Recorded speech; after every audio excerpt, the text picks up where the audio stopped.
ഇന്നത്തെ സിനിമയുടെ വരവ് മറ്റേ ഇൻകം എന്ന് പറയുന്നത് തിയേറ്റർ മാത്രമല്ല ഓവർസീസ് ഒരു വലിയ ഘടകമാണ്. ഓവർസീസ് കിട്ടുന്ന പൈസ ഒരു വലിയ പൈസയാണ്.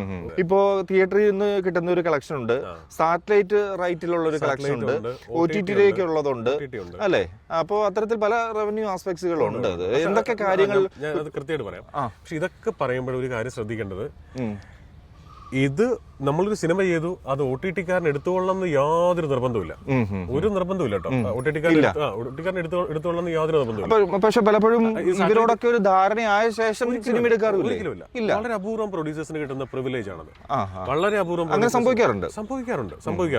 OTT റിലീസിന് മാത്രമായ സിനിമകൾ എനിക്കൊന്ന് കോവിഡ് കാലത്തൊക്കെ ഉണ്ട്, ഞാൻ ചെയ്തിട്ടുണ്ട്. ഇന്നലെ വരെ എന്ന് പറഞ്ഞ സിനിമ, ആസിഫും ആന്റണി പെപ്പയും നിമിഷയും കൂടെയുള്ള പടം. അതായത് നമ്മൾ ആർക്ക് വേണ്ടിയാ പടം ചെയ്യുന്നത്? മലയാളിക്ക് വേണ്ടിയിട്ട്. ഇത് OTT-ൽ കണ്ട് അപ്രൂവ് ചെയ്യേണ്ടവനാരാ?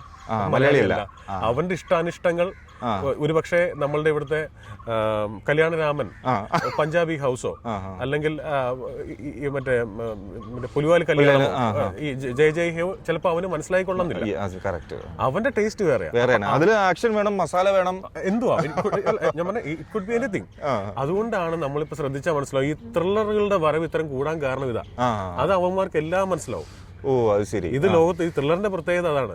ലോകത്തുള്ള എല്ലാവർക്കും മനസ്സിലാവും.